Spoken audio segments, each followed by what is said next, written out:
Okay, I'm gonna get started. Continuing the extension series that I've been doing.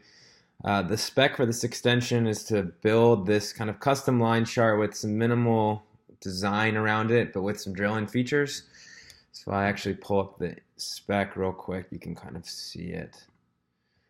There's the chart, so it visualizes this line. It's got a dot for the lowest point and the highest point.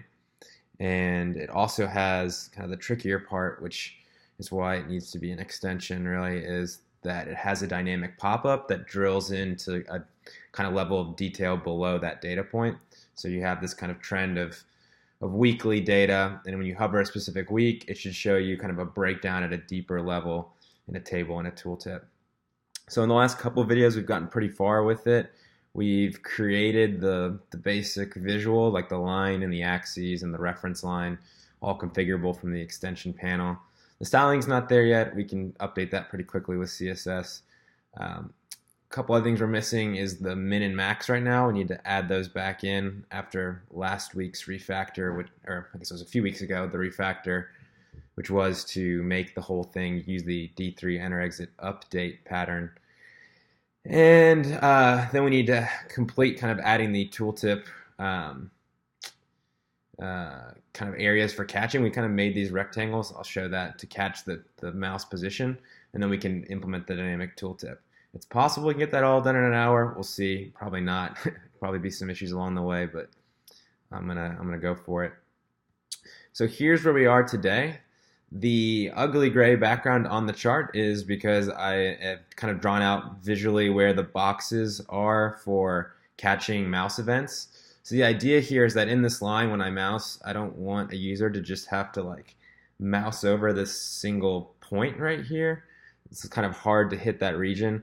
What I'm really going to do is say, okay, if you hover anywhere within kind of the horizontal direction of this point, that should trigger the tooltip. So make it much easier for someone to get that tooltip going.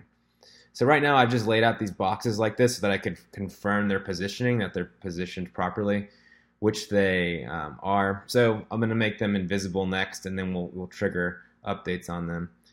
Also, we haven't added back the min and max circles, so I'm going to go ahead and do that as well.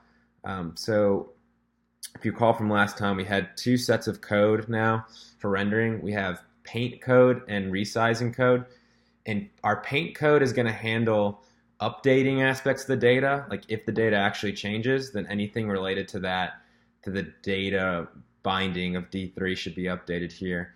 And then the resize code is going to actually handle changing how things are rendered to the screen, whether that's based on new data or based on the object resizing. So we're kind of doing a separation of concerns where it's like what needs to be updated data-wise versus what needs to be updated rendering-wise between those two files. And then you also recall before, we used the controller to kind of set up a common set of elements that these two can reference. So the controller kind of executes this when the extension gets created, and we save off things like what's our extension element in the DOM? Where's the SVG? Where's the plot where I'm putting elements? What's my y-axis and my different scales and things like that? So in my either in my paint function or my resize, somewhere I've created these. Well, here they are, overlay circles, but they're not circles anymore. They're rectangles. So we'll call this. Let's rename this.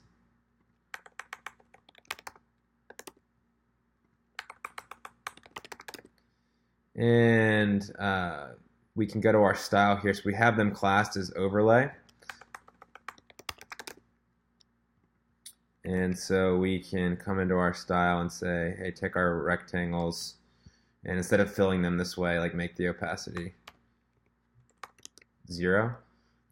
Let me go ahead and run my build script for this guy, which was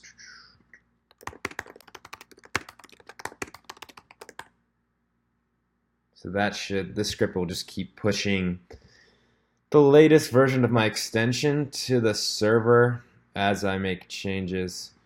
So if I refresh this now, I should get a, oh no, didn't work, let's see. Rect.overlay. Still getting that opacity. Oh, it didn't deploy it. I didn't deploy it. dash dash wash dash dash deploy. Okay, not sure why that's not working properly, but I can just go straight to the thing.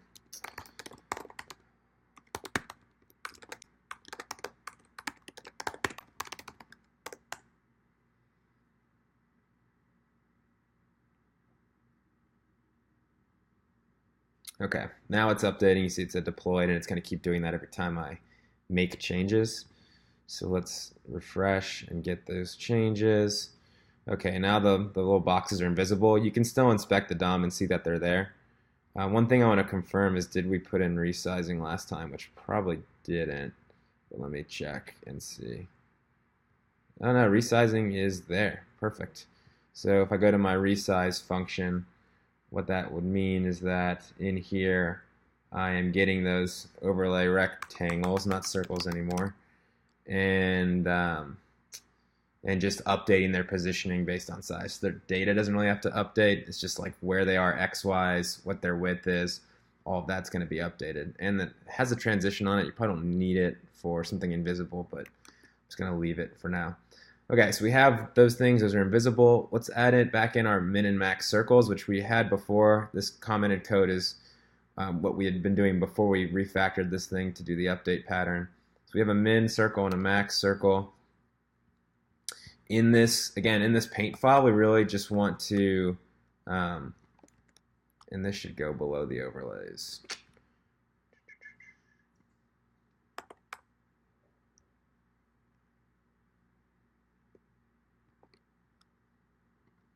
We're really in the controller, I believe.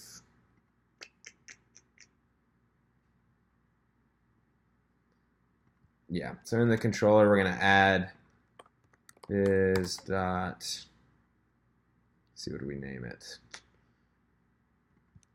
Min circle, and we'll do viz dot max circle, and our min circle is a circle appended to the plots. That's easy. We'll just say equals viz dot plot dot circle, and our max circle should be the same type of setup. So we're just going to say these are two static circles. There's always two of them, so we don't really need to do D3 data binding to produce like multiple of them. We can just kind of add them directly here. So now we have those in here. We can just go ahead and update them.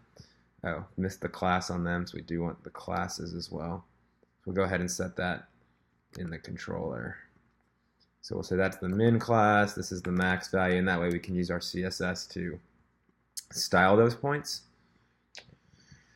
Okay, so here now in the paint function, we can just worry about updating it. So I don't need to append it or set any other properties on it, but I do want to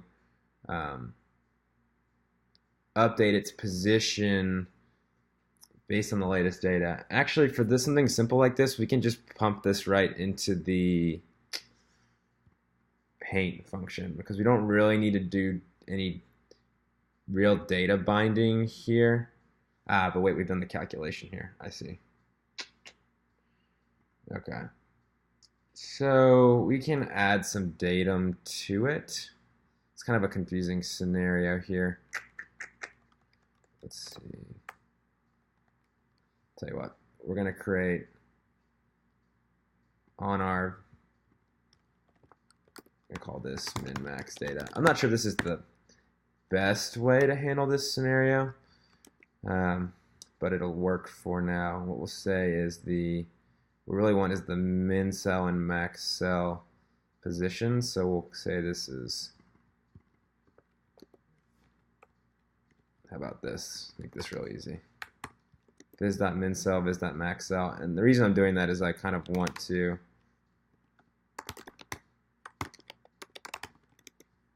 be able to access that from the paint or resize function as well. So then this will reference viz.min_cell, viz.min_cell. This will be viz.max_cell.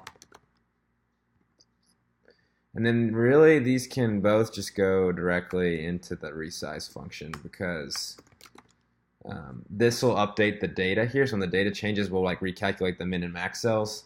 So that pane is handling the data function, and then resize is going to handle the actual rendering. So we can just cut this right out of here and say, put it before the overlay rectangles. Just leave a comment for myself, update or re-render really the min and max circles. Okay, so let's see if it worked.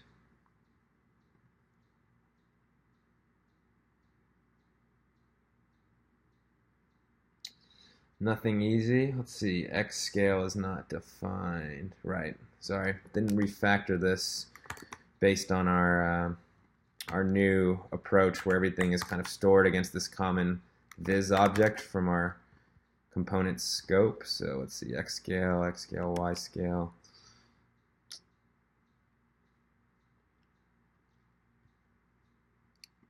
Try that now.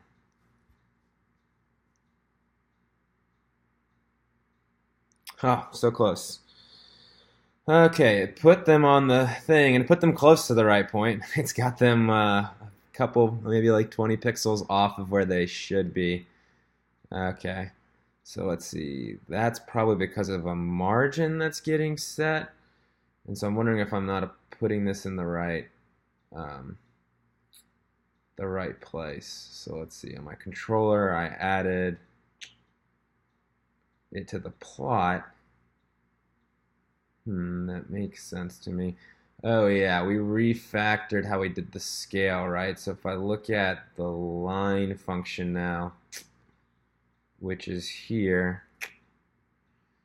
it adds not just the X scale value, but it adds halfway through the band. So really what we did, this is the problem with working on code several weeks apart, forgetting what you did, is that we changed the scale to be kind of banded so that we could calculate these bands for the mouse hover over. So instead of having a point scale where we just like always produce the middle points, we really produce these bands, which you can kind of see me hovering through. And so now I want to place my points not at where the scale value kind of starts, which would be the beginning of the band. I want to put it in the middle of the band, kind of halfway through.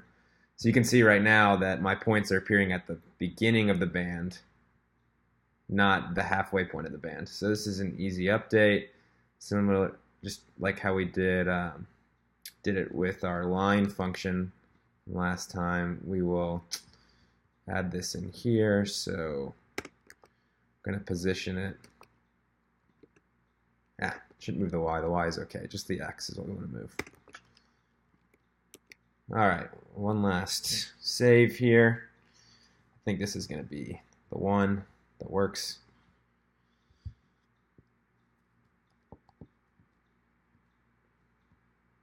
Okay, there it is. So we have a min point and a max point. Cool. So that's in place. Now we can start to think about our tooltips. Before we go to the data for the tooltips, let's just like actually implement the functionality of like hovering one of these and displaying the tooltip and figuring out like where do we want to position it. I guess under the mouse is probably fine. Okay, so in our template HTML file, we created this div class tooltip.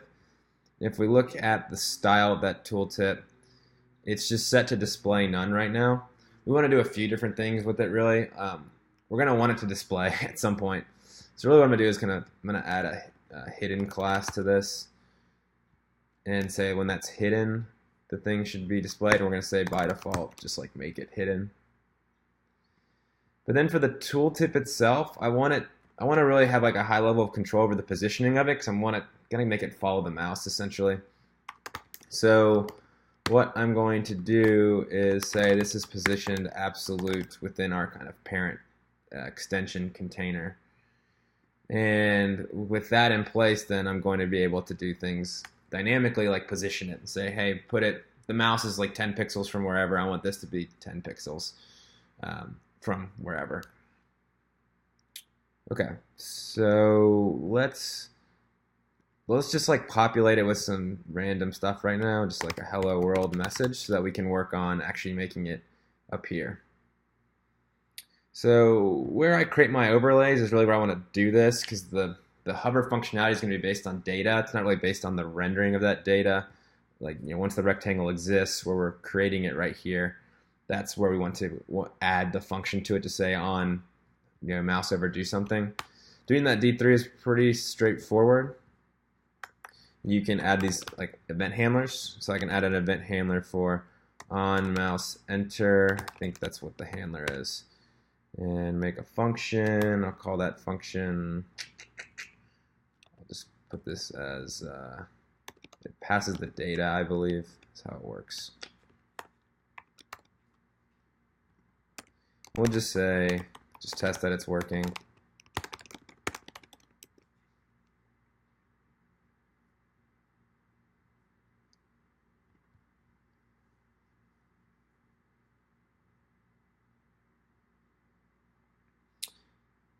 Okay, so you can see that in my console down here that as I hover the different things, it's firing the mouse center, and if I look at the data, it's showing me like, here's that record. You're hovering over the box for this week, and it had this data point or whatever.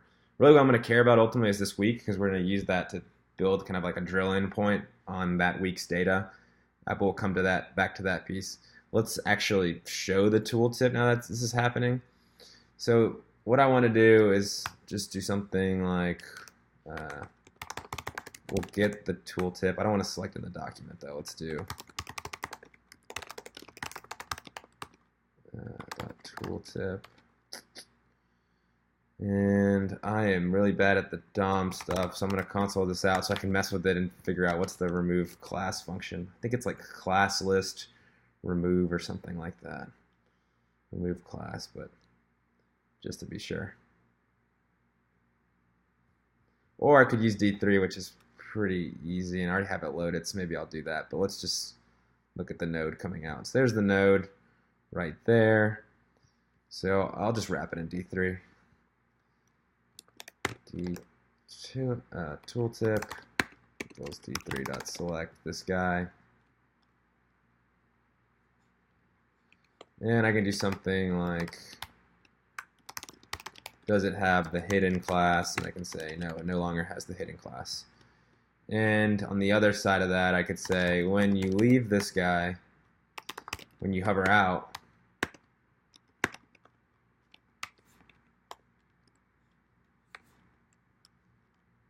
let's do this one more time. Yeah.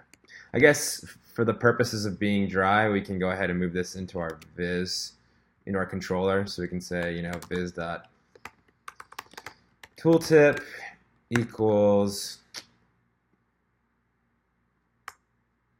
select viz.element.this. We're going to have this already on there, and therefore in the paint function, we don't have to keep getting it each time. We can just reference it from that scope.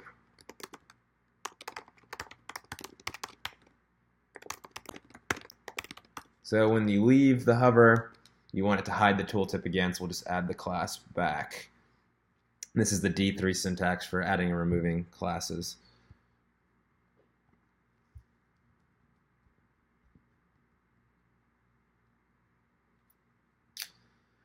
Okay, so now when I hover, it should show the tooltip somewhere, unless it didn't get it. Let's see.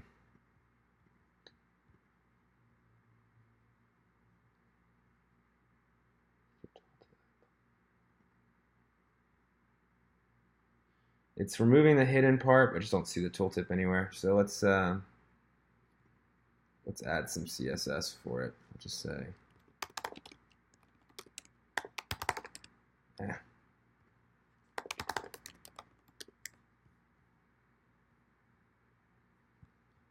Let's go ahead and take off the hidden class and see if we can find it.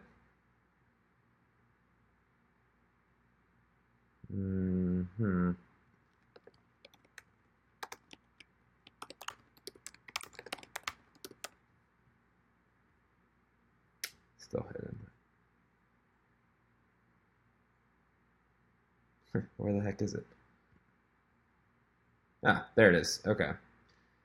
So presumably as I hover here, it should show and hide that, unless I've messed with the class. Hold on.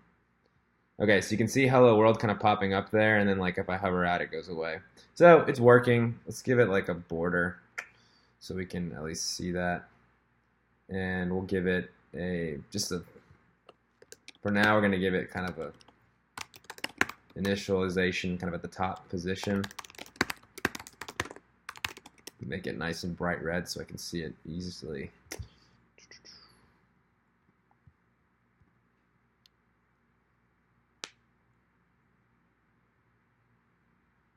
Alright, so there it is, and then it goes away when I hover out. I want it to follow the mouse essentially, so or at least kind of, we'll do a simple one for today to get this working, which is that when you mouse in, it should kind of position maybe like where that box is positioned essentially, and maybe like at the Y position where you hovered in, and that should be fine. In reality, you probably want it to keep watching the mouse, like following the mouse until you zoom out. That's possible. It involves a little more programming than I think we want to do for today's thing. So maybe in a future video we can do that. So to get the mouse position, there's a few different ways. D3 comes with kind of an event module to do this. So what I can do is go into that paint function, and I'm importing everything from D3, so this kind of makes it easy. I believe it's something like event, maybe? Let's see.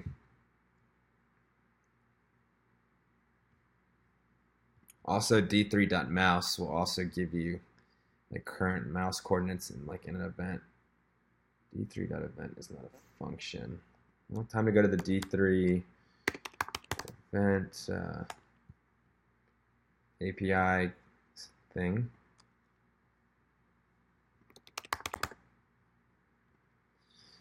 Handling events, selection on. If you want to get the actual event, d3.event, d3.mouse container, which returns the x and y coordinates of the current element relevant to the specified container. Okay, so there's d3.mouse like that.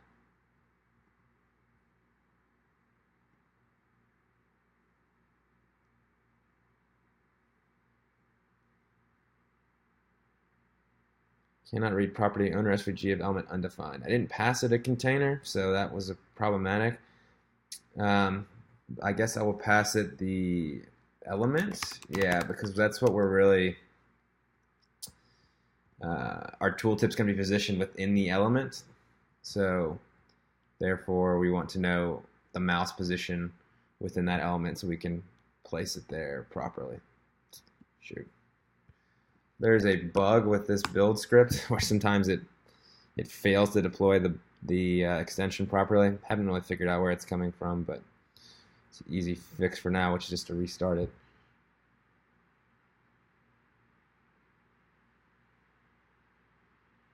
Okay, so there are my mouse coordinates. You can see as I go lower and higher, it's going to update them.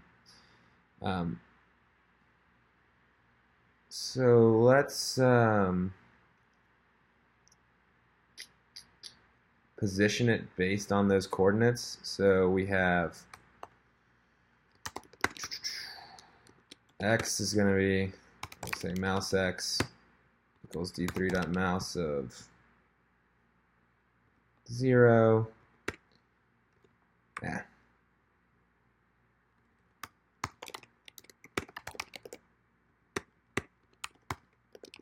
Something like that. Yeah. Put the viz.element in there. Okay, so now we have mouse x and mouse y. So besides reclassing this thing, I can also start to manipulate its styles. I can do something like style the top to be mouse y pixels. We'll add a little buffer, so we'll add like 10 pixels so it appears below the mouse. That might even be enough buffer, we'll see. And then left, we'll just put it at mouse x. I don't think we really need it. If we're going to go down with the buffer, I don't think we need it below it. Maybe you do want it to the left. We can kind of play and see what works, what looks good. Take this off.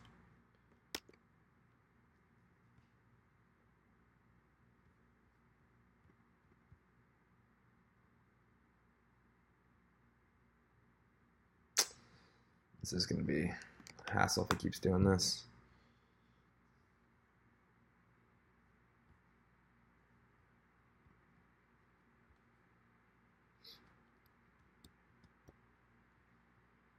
Okay, now you can see it's kind of like jumping around as I go from box to box, and it's below where my mouse is pointed. It's like not really usefully below it because it's like not below enough. So, you know, this is just up to your discretion. You could add it to the left instead or to the right instead, rather. I'm just going to put it below. I'm going to add maybe 25 pixels. And then to make it fluid, I guess one easy way to do this is to do... you don't really want to do mouse move here because for data reasons.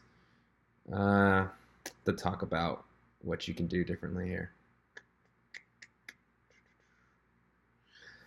I know. Okay, on mouse enter, we're going to change the data that's in the tooltip, and on mouse move, we're going to actually update the tooltip's position. So we're going to do some further separation of concerns here, because we don't want to like update the data every time they move if the data is not really changing, but we do want to update the position. So really what I'll do here is move this code here, which says when you move, go ahead and move the tooltip, and then only worry about moving the tooltip. And then on mouse enter is where we're going to handle this guy.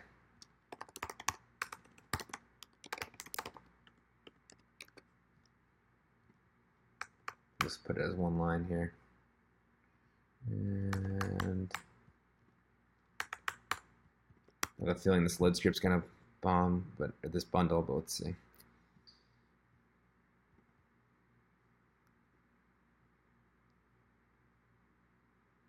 All right, it worked. So yeah, now you've got a much more fluid floating tooltip.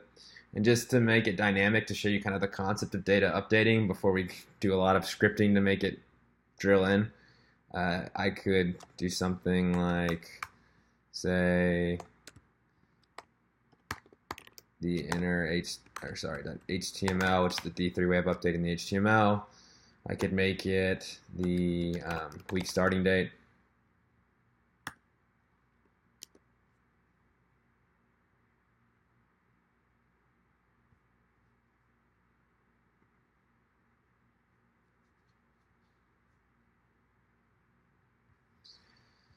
All right, I'm just gonna run these bundles manually because this is not gonna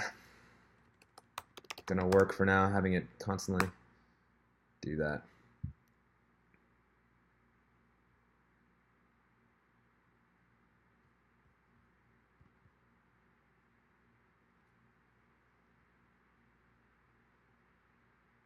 All right, so you see the dates are changing as I kind of get closer and closer to the points.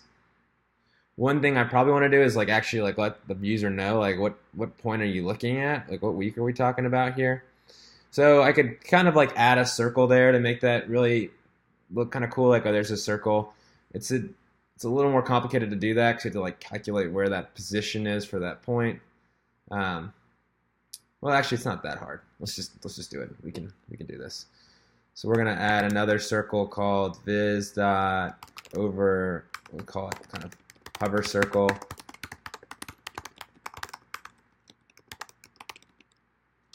We're gonna class it as, we're gonna add multiple classes, so we're gonna do the long form way. It's gonna be the hover circle, and it's gonna be hidden. And for the hover circle, what we're gonna say is that the stroke width will be 2 pixels. The fill, there will be no fill. The stroke can be black for now. We can restyle that later. And we have hover circle. Oh, I forgot we're using SCSS. This is nice. We can say, and if it's hidden, I don't know if display non-equal works on SVG elements. I think it does. We'll see.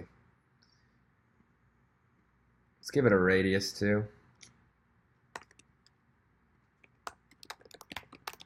I think our hover circle, not hover circles, but our min and max circles are 3 pixels, so maybe 5, so it at least like draws the outline around that feature.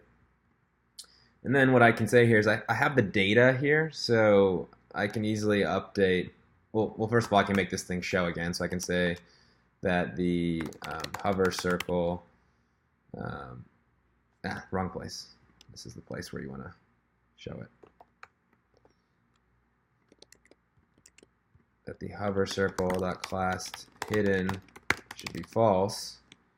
And down here I want to hide it again when you move away. But also I now can like update the position of it, the CX and CY based on the data. So I can really just like copy what I've been doing for my line function, which is defined here. So when I have X, do this. When I have Y, do this. Of course, we've got to rewrite that syntax to make sense for an element like this.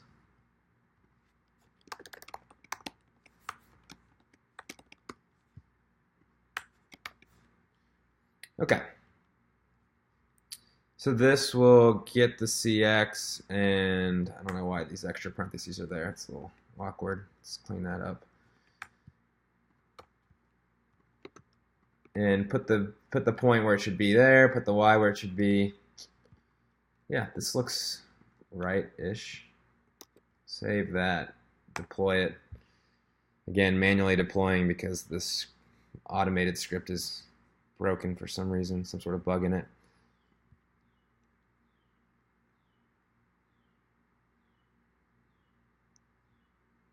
Oh no, cannot read property 0, undefined. 0, undefined. The mouse enter has data.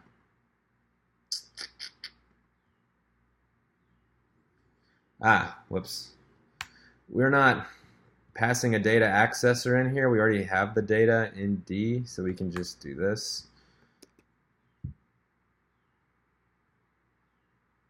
Gotta deploy it.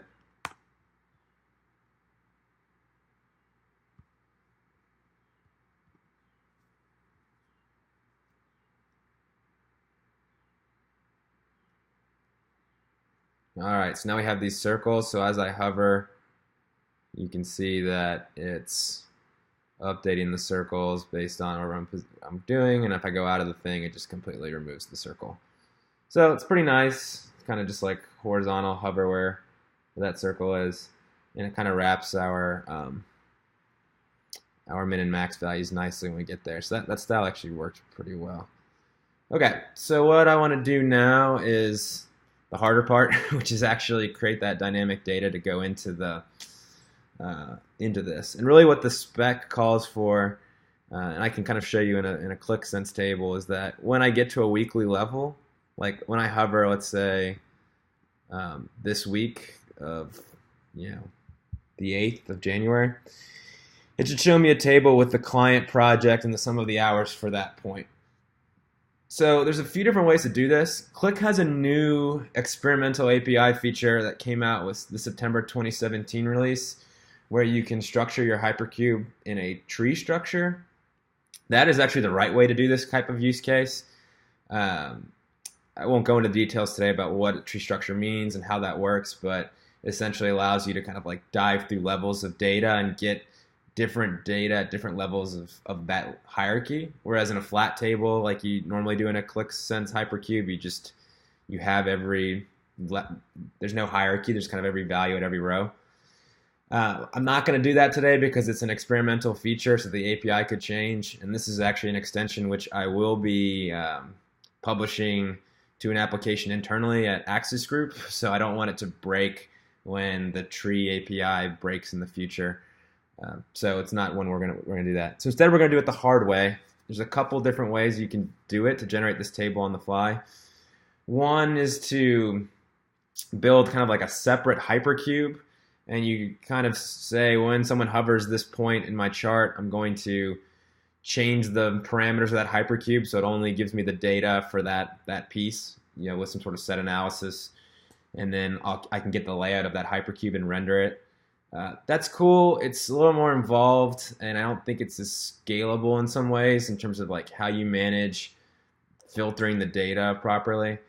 What I prefer to do, or at least in this case where it's a pretty simple table, is I'm just going to run a single expression that's going to concatenate and aggregate all the things together. And in fact, you can see it here. See, all this data is anonymized, which is why it looks crazy. But essentially what I've written here is a script, is a little concat function that's going to look kind of crazy, but I'll explain it.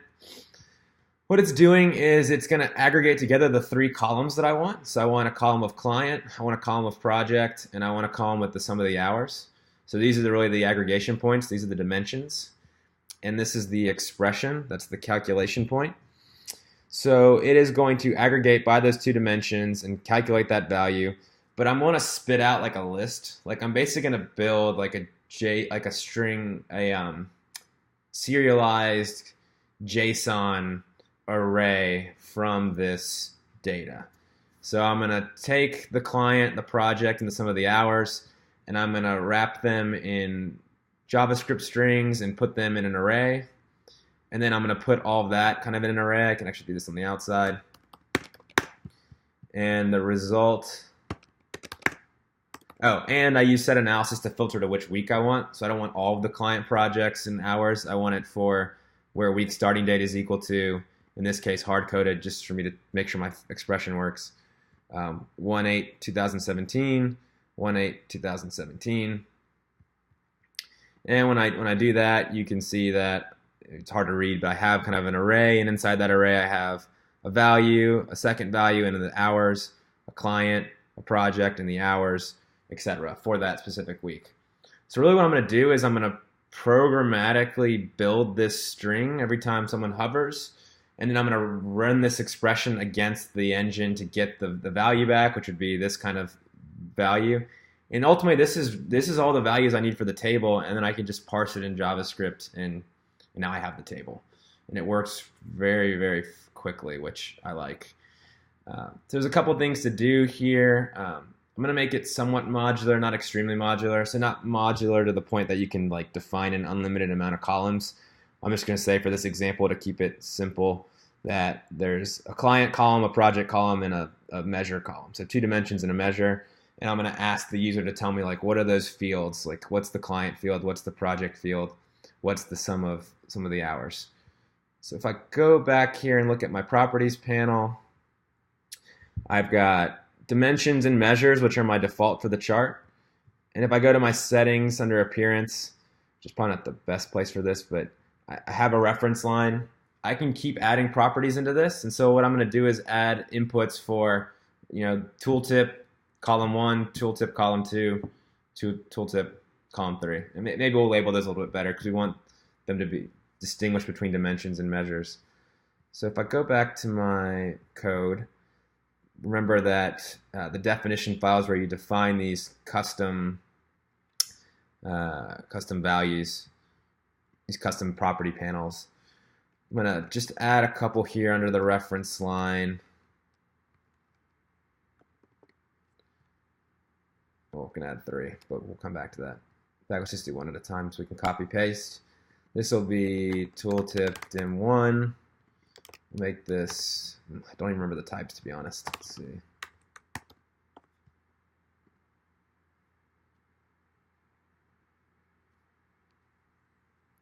So the properties panel, custom properties panel documentation for extensions is a little tricky to find if you haven't used it before because it's not really in the API reference. It's actually in like the specific widgets and extensions section.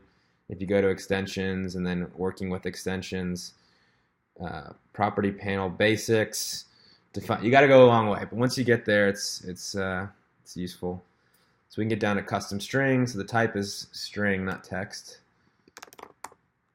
We'll call it tooltip dimension 1. We'll just put it right on the thing. Default value, it has no value.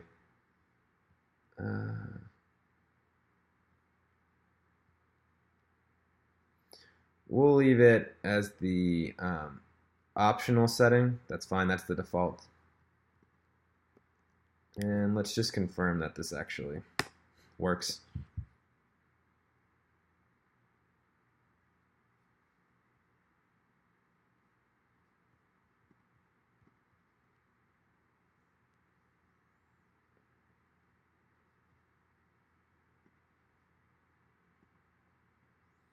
So now on my viz, I have something called, or sorry, not on my viz, I need my actual component, which I didn't output. Let's look at the actual component.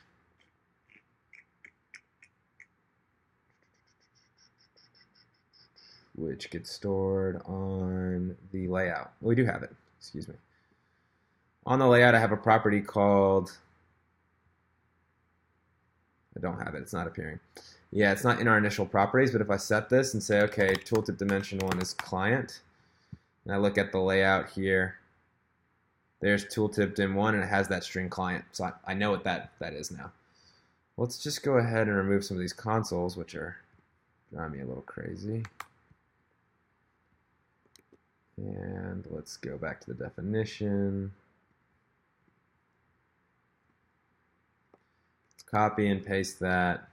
Let's make the second tooltip dimension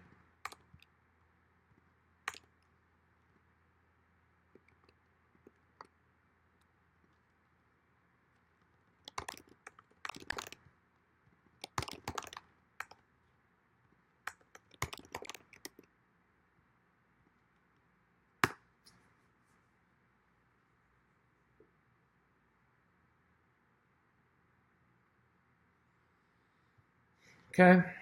We'll refresh this.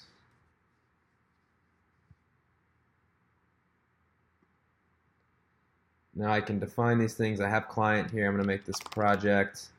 I'm going to make this sum of the hours. I think that's the expression. And there on the layout we have client, project, sum of hours. So we have everything we need to build our dynamic script. We need one other thing, which is the capabilities API, but let's just like work on building our expression first, and then we'll worry about actually evaluating it. So back where we added the code for entering, we're going to build our script. So we know what our week start is because it's coming in from the data when we hover. When we hover on a bar, D3 is able to tell us this is the bar you hovered on and the data for that bar. So I can get week start equals d of 0.qtext, something like that. I also want to know the field name. I mean, I don't want to assume that the week starting date's always going to be like the same field name. I can get that from the layout, so I can say, I guess there's a few ways to get it. If you look at the layout, depends if it was a library dimension or not, I think.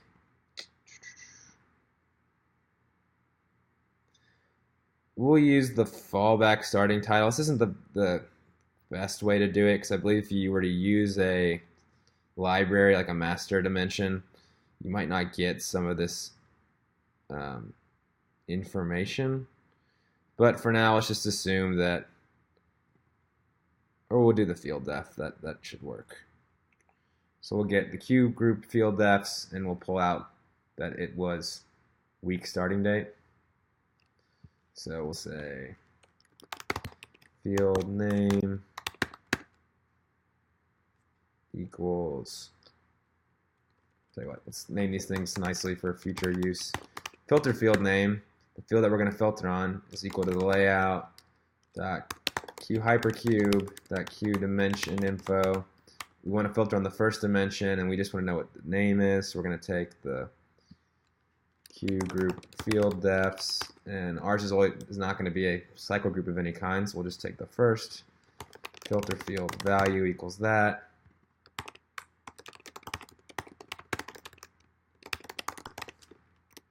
Let's just spit those out, make sure it's working.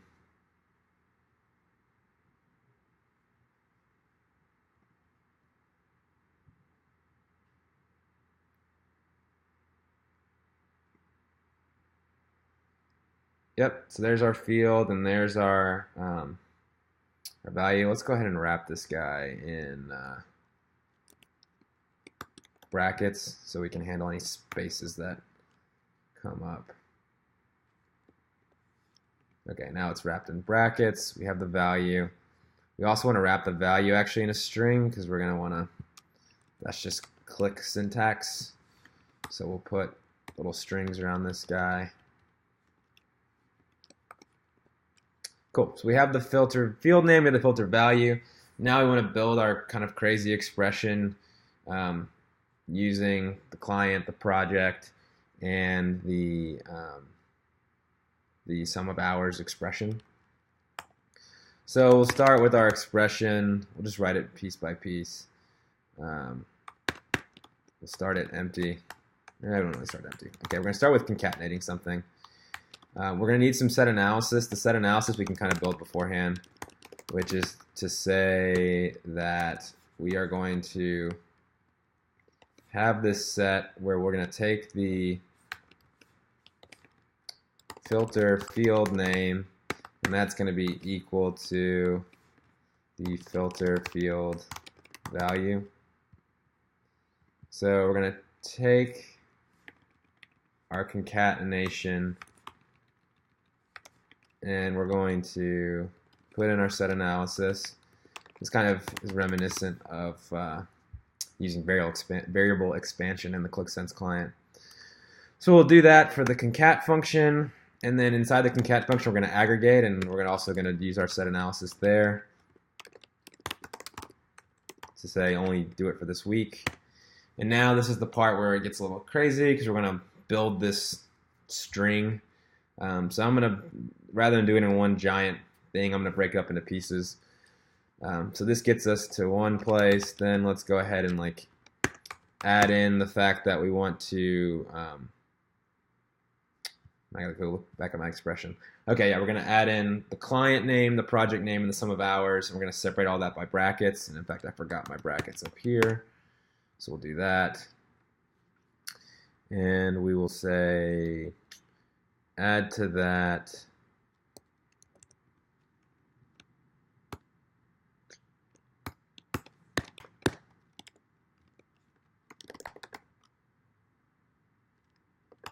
tip dim1.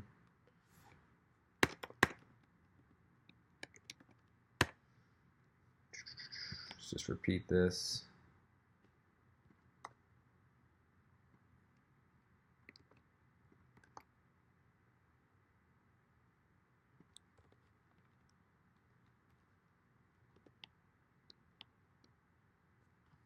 I'm not even doing this right now.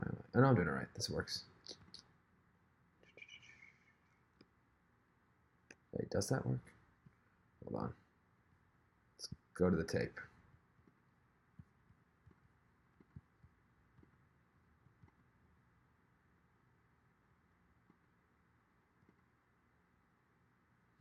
Got it backwards. This should be like this. I'm going to put double quotes around the values so that Qlik can interpret it properly. And I'm going to close that, and then we can go ahead and add the expression.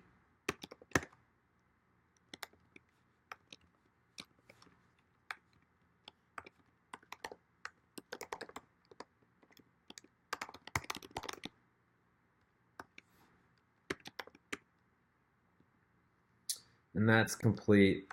I do want to put a bracket in front of all this. I forgot. So we're going to add a bracket here, and then we'll add a bracket at the end.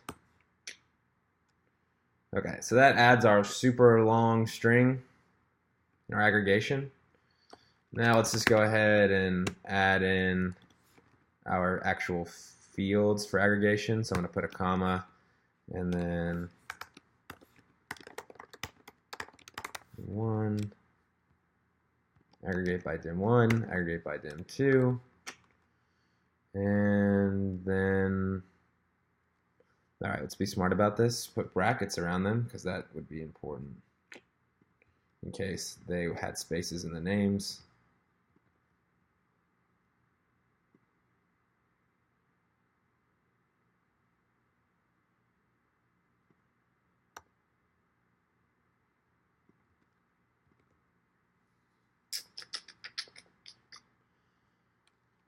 Okay, so we completed the aggregation, and then really from there we just want to close everything else out. So we can close the concatenation, we can close the, oh, and then we can add a bracket at the end. Okay, I think this is right. Let's console it out and kind of review it. It's a very involved expression, so it's going to be a little hard to confirm, but do our best here.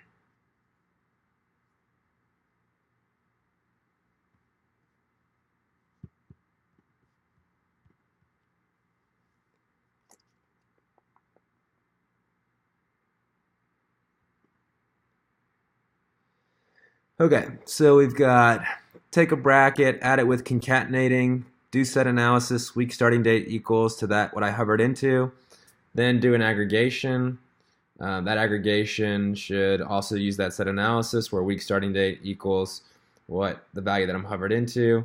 And then from there, create a bracket and a quotation, add the client name, close that quotation, put a comma, add another quotation, put the project name in, close that quotation, put a comma, just add the hours as a number, and then close the whole bracket again. Aggregate all of that by the client name, the project name, close the aggregation, close the concatenation. Oh, I didn't concatenate them with a comma. That's a problem. And then add a bracket at the end. So this should have a, we're going to use concat. We should put a comma so we separate those values. Okay, so this should produce for us a concatenated kind of array of arrays in JavaScript syntax, but kind of, or sorry, not JavaScript, but JSON syntax, serialized. We're going to be able to deserialize that once we have it. But to get it, we need to actually run that expression against the engine. So for that, we'll use the Capabilities API. So if we go to the Capabilities API, I'm assuming it has in the app API something like similar to the engine where it's evaluate expression. Maybe it doesn't. Shoot.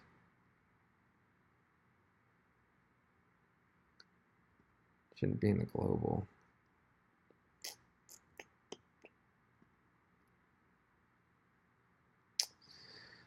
It's a little disappointing. We can still do it. We can just create a generic object, like a throwaway generic object, add that as an expression, get the layout, and be done with it. Even this is annoying though. It doesn't have, I guess that's a session object, right?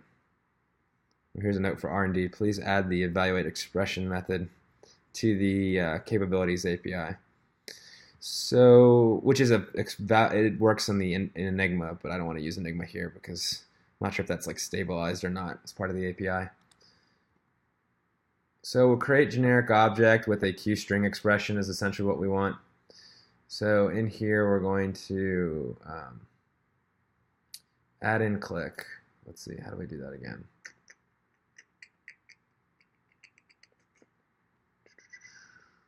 I think we can do something like require Qlik. I didn't think this piece through really, did I?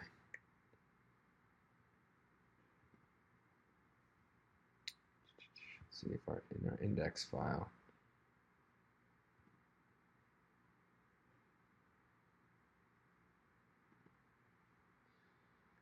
In our index file, we did not require Qlik.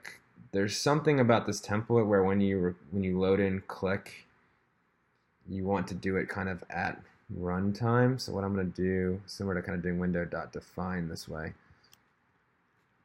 Here we go. Add in Qlik. Just to confirm that this works.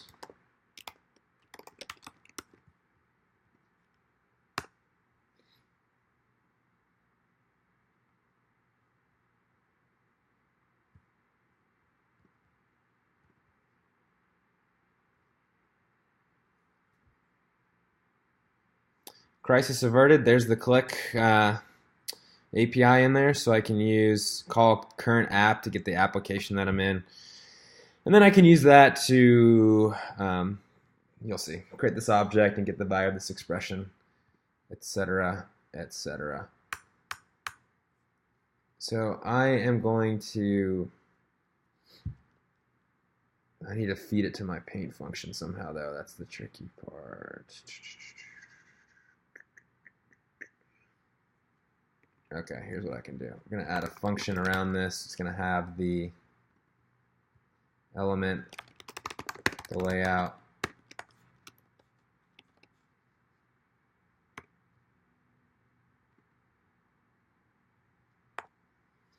And we're going to say that call paint on element layout would also take in the Qlik API.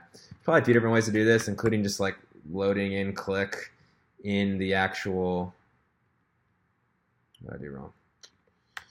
In the actual, like requiring it in here, but there's some issues with the way my build script works that it's not as simple as just saying require Qlik. You have to do a couple other things there. Okay, so now I should have access to Qlik here. The Qlik API, that is, the capabilities API.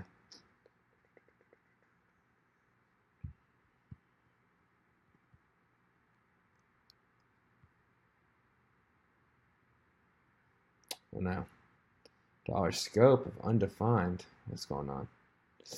A whole lot of issues here. Okay.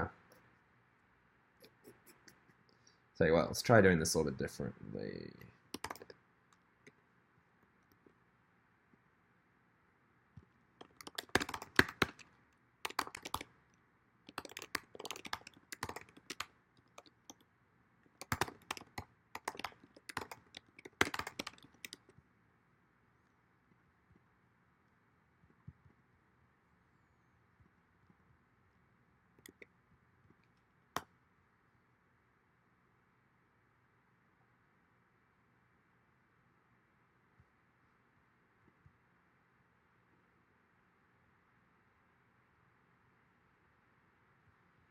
Cool. Yeah, that's working. To give you the very, very short explanation of why I'm requiring it this way is that I'm using a bundler called Webpack, and when it sees the word require, it looks for that package locally and tries to load it in. I really want this to happen at runtime, not pre-bundled the Qlik capabilities API, because it's not something that's like open sourced into a node module that you can just import and bundle beforehand. So this basically eval makes it require this thing at runtime and use require.js that Qlik has set up in the Qlik Sense environment. Okay, so I have Qlik down here, so I'll say var app equals Qlik.current app. I believe that's the function. And with the app, then I can say app.create generic object. In fact, we can just copy this whole thing out.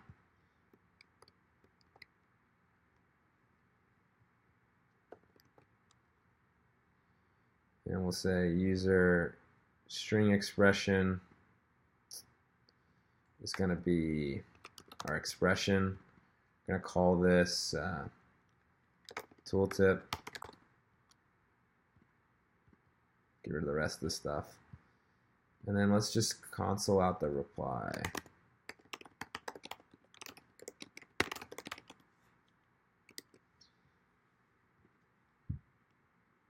Even this is not great because this callback is going to run every time this thing gets updated, and now I'm creating like a bunch of generic objects. So that's not really what I want either. I could kind of remove the object after. I guess I could like remove the object down here. We'll have to explore that in the next thing. Really, the evaluate expression is what I thought I was going to be able to use today, but it's not in the capabilities API, so that's problematic for me. So there's the reply, and you can see like it's created these like strings. If I just like store one of these values out, yeah. So my tooltip equals temp1 dot tooltip, and if I do like JSON dot parse tooltip, I now have a data set. So this is the data set for my table. There's my client name, there's my project name, and there's the number of hours. And from here, I can generate a table. So we're right at 10:59, almost made it to the table rendering part. Made it pretty far, and we have the tooltips, and we have the data coming through, and the ability to kind of dynamically get that data. So that part exists. There's some loopholes in our solution, mainly the fact that we like are continually creating objects that are never really getting removed. And there are definitely ways to do that. I guess the easiest way would be, if we want to try to clean it up right now, is the destroy session object. It takes the ID. Well, guess what? We get the ID right here, from Qinfo.QID. So I could do something like Basically I only want to get it once. So once I've gotten that reply one time, then I can do app.destroy session object reply.queueinfo.queue and that should handle basically removing the object, so I'm not like continuously adding objects to the page. So there's the different replies coming back, and if I look at the WebSocket traffic, you can see that objects get created, but they're not getting removed. What's going on? That's no fun. All right, I'll have to figure that out later. Thanks for watching today. I feel like I made some good progress, and next time we'll try to complete the loop on actually visualizing the tooltips, cleaning up stylings, and there's probably a couple other like random improvements that could be made that we might do from like a best practices standpoint. So yeah, thank you again.